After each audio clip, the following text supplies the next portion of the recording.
Good day, ladies and gentlemen, and welcome back to another First Impressions video with yours truly, Metuz, on behalf of Kaostv.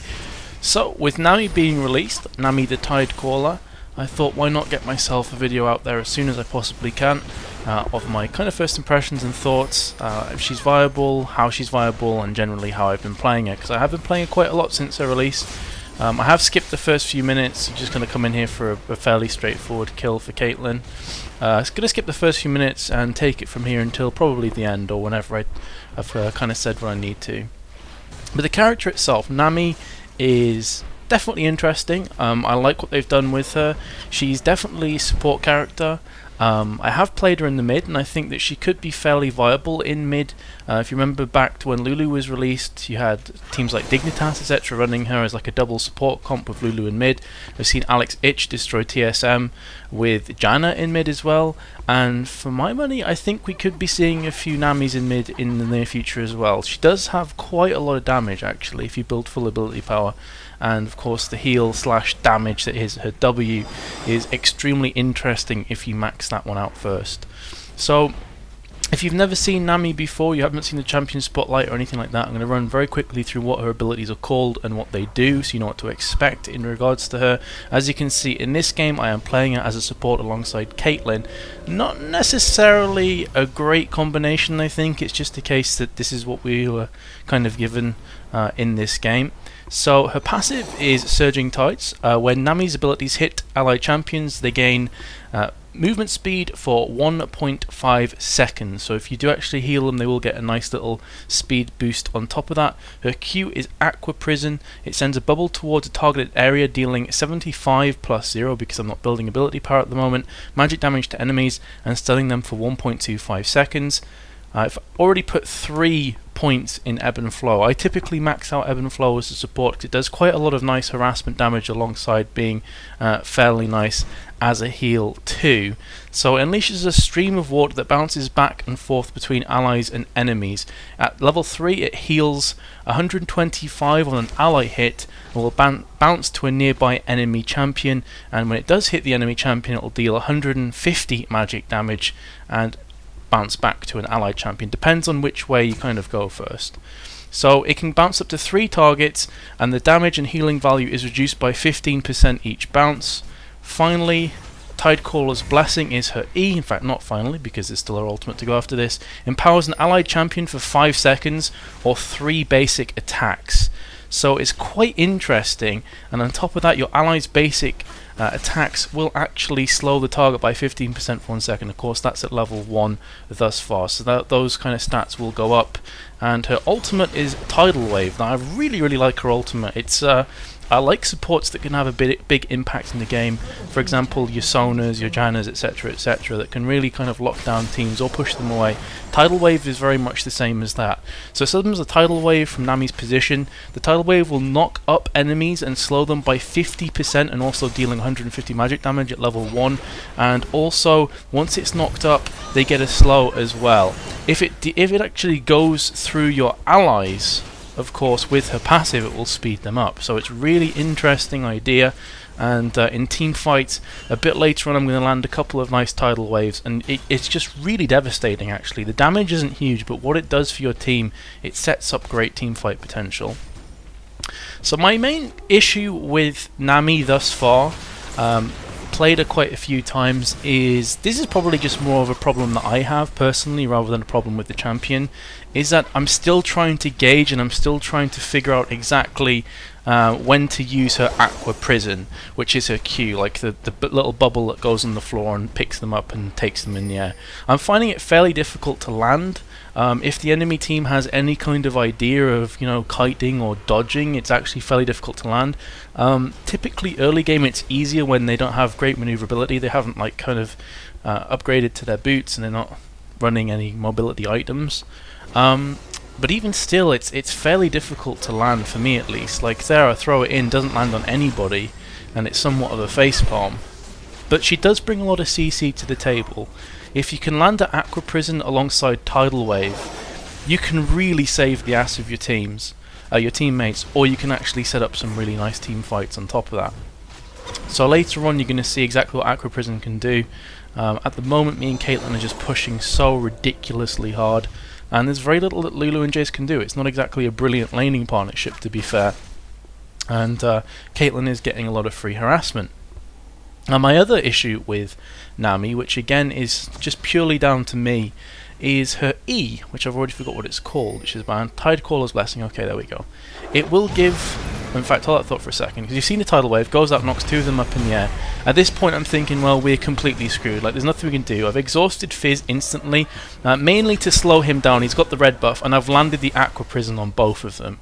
Now that's basically enabled Caitlyn to escape this fight. Just from landing that one Q. It's really horrible. It picks them up and stuns them on top of that, so it's crazy, crazy strong. So really we should probably have died in that situation if it hadn't been for Nami and all the CC that she brings to the table. And now we're actually turning this round, and Lulu is going to go down here. I'm fairly confident of that. There we go. So Lulu has fallen.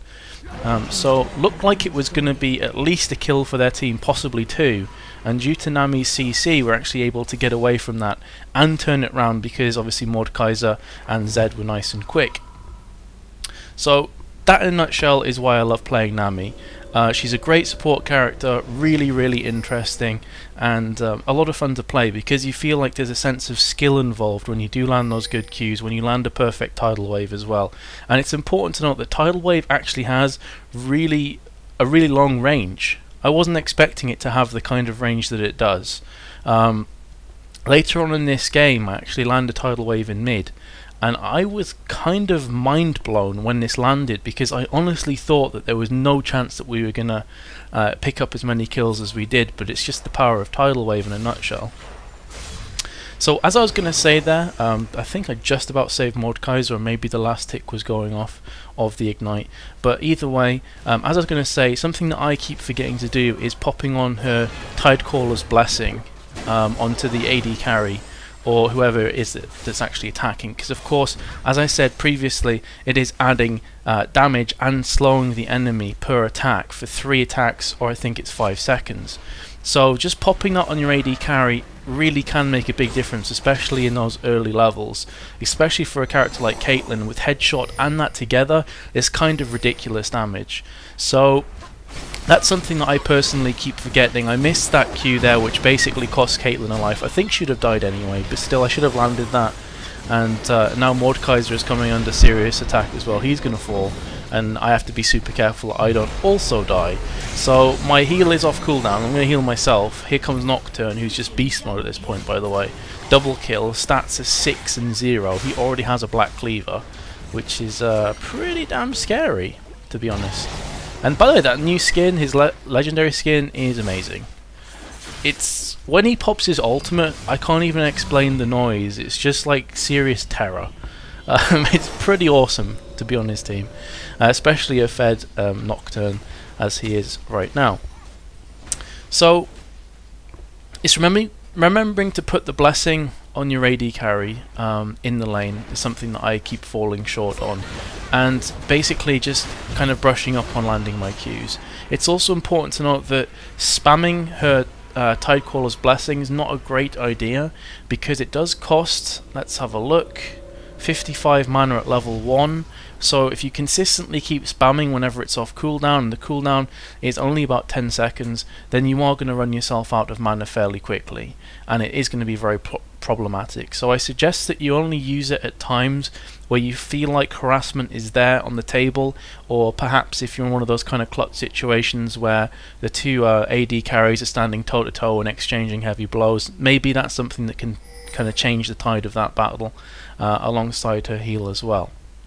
I'm not really going to touch upon the builds in this game, because in all honesty, the Season 3 patch came out very, very recently, just a matter of days ago, and I am still trying to figure it out myself. I'm trying to figure out the best builds, I'm trying to figure out what all the new items do, because I haven't had as much time as I would like to really go through them all and to figure out what's going on.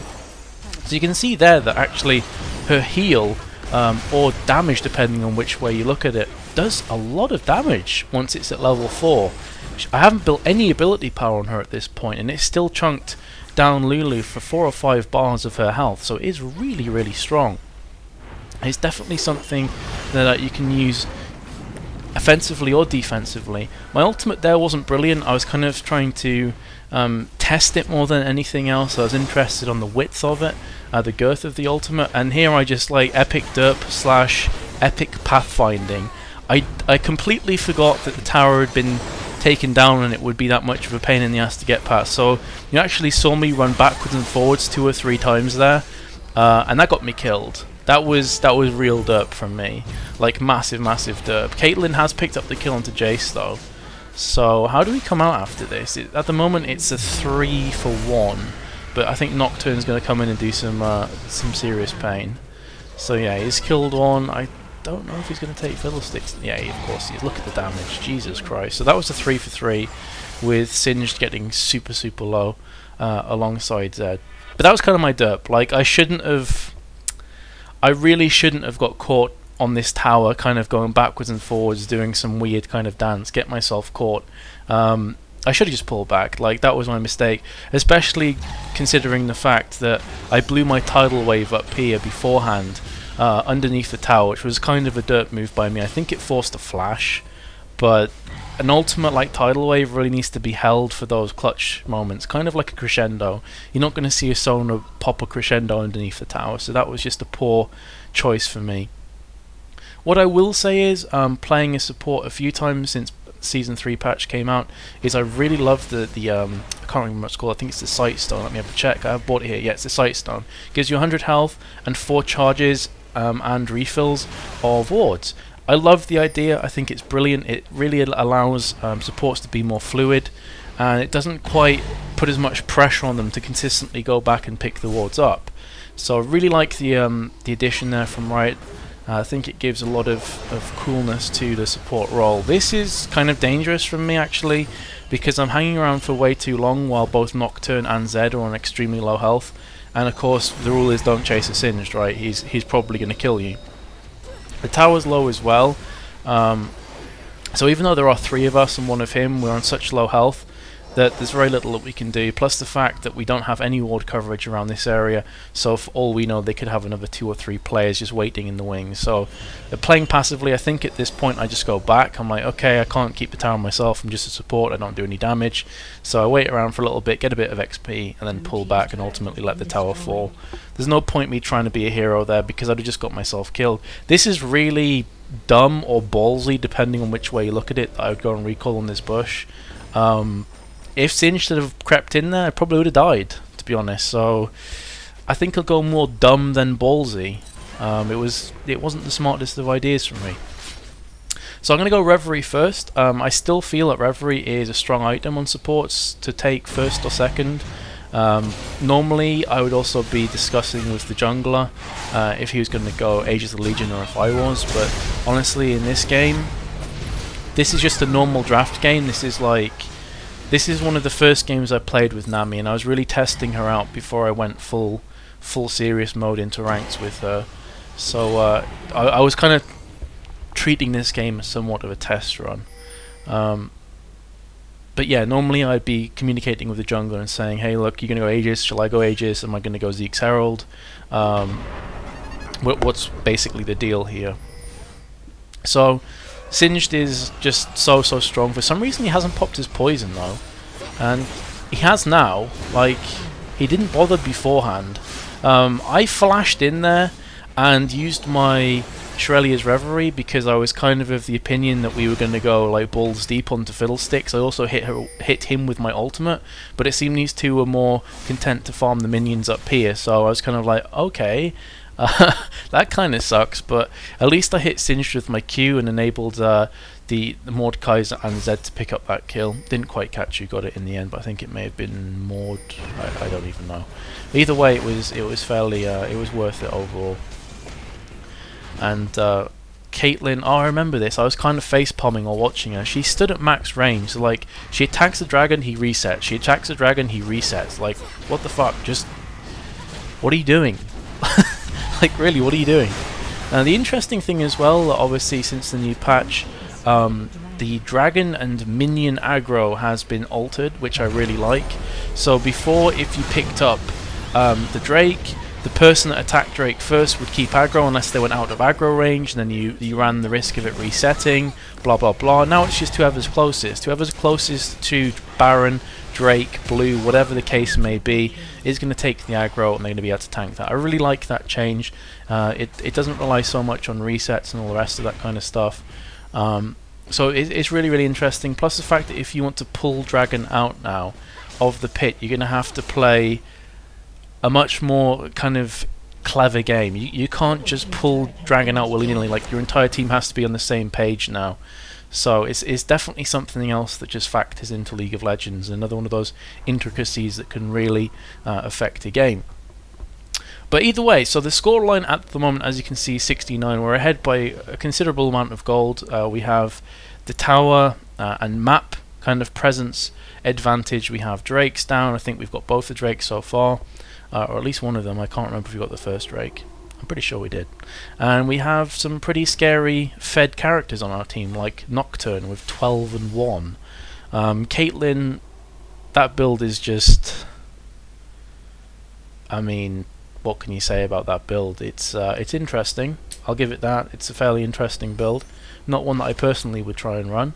2 Bloodthirsters without getting like Zeal or anything, or Phantom Dancer or whatever. I mean, it's okay, whatever turns you on, dude. Got lots of lifesteal. I guess that's a positive.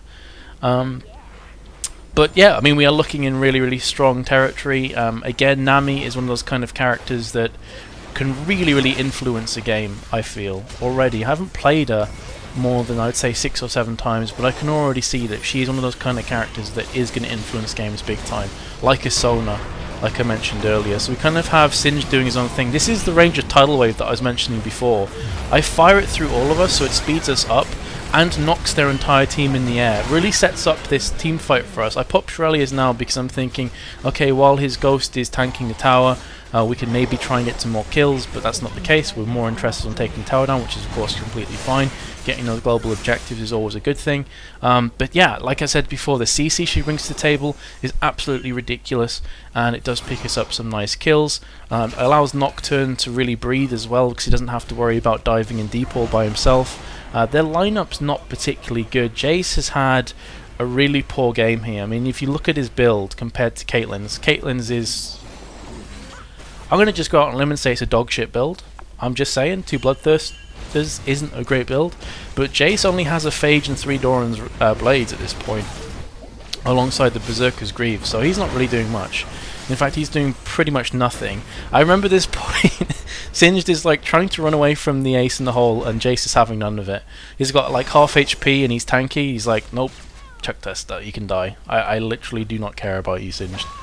A fairly poor ultimate there from Fizz. I popped Shurelya's Reverie just to be sure, and we will get away from that fine. I got another Kindle Gem because my plan at this point was to get Merc Treads next, more than likely, because they have a lot of ability power on their team. They've got Fiddlesticks, they've got Fizz as well, so I'm really not wanting to be on the receiving end of that damage, alongside Singe's Poison, of course, is also magic damage.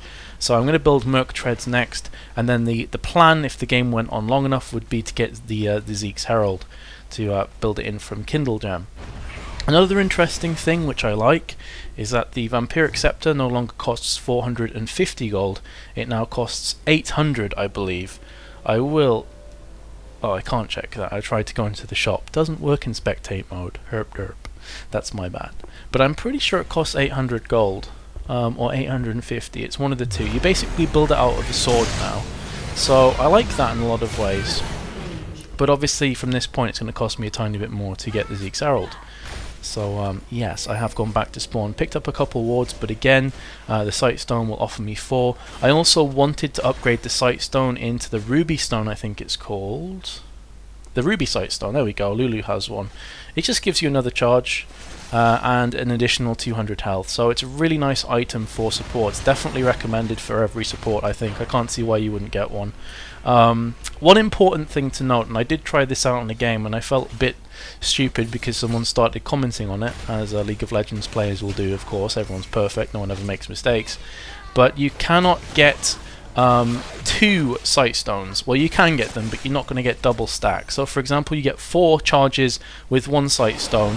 You're not going to get 8 if you buy 2, or at least that wasn't the case when I did it a few days ago. Maybe they've updated that, I'm not sure at this point, but I'm pretty sure it's still the same. So don't buy 2 sight stones. It will not give you 8 charges. Just a heads up there for people that may be wondering, because I made that mistake and I looked like a bit of an ass in doing so. At this point, you can see down here that the game is going to end pretty soon. Like, it's got about a minute left in it. We have Baron. We are way ahead on gold by, as you can see, 13k or thereabouts. We've got a Fed Nocturne. We've got a Caitlyn who's doing a lot of damage now because she's got the Zeal and the 2 Bloodthirsters, and both of them must be nearly max stacked. Okay, both on 30. So looking really, really strong overall, and their only real damage is coming in from Fizz. Singed is tanky, but he's not exactly going to burst us down or nuke us down, so there's really no chance of them pulling themselves back into this. Jace has still got a Phage and 3 Doran's Blades. Like, there's nothing he can do. They don't really have an AD carry at this point. So the next team fight is going to be game, set and match. I pop a ward over here just for extra vision. I want to be able to see what they're doing, if they're planning on any fiddlestick ultimates from the side. Fizz's ulti comes out for me only, so I obviously run away from the rest of my team. I flash in, bait them in for the tidal wave, hit 4 of them, and with that, that's pretty much GG. Jace's positioning here is just all kinds of bad. He doesn't join the fight until it's pretty much over. I think he gets the kill onto Zed, or very nearly gets the kill onto Zed, but at that point, like, who cares? The rest of our team's just going to roll on in there and pick up the pieces. Nocturne is just going man mode here. He's also got the Blade of the Ruined King, which is a really interesting item. Of course, it's new in the Season 3 patch, and there comes a surrender vote. Just an easy game. Finish on 1 kill, 1 death, and 15 assists. That has been Nami, guys. I hope you've enjoyed the video. Feel free to subscribe and like, and leave your comments below what your thoughts about Nami are, and any other videos that you could recommend. Also, another thing to note is that I am starting to stream now through Kaostv, of course. If you're interested in watching some League of Legends streams, there will be some other games featured as well. Please head on over to twitch.tv/Metuz, or you can follow myself on Facebook at facebook.com/MetuzTV. Hope you've enjoyed, and until next time, guys, bye bye.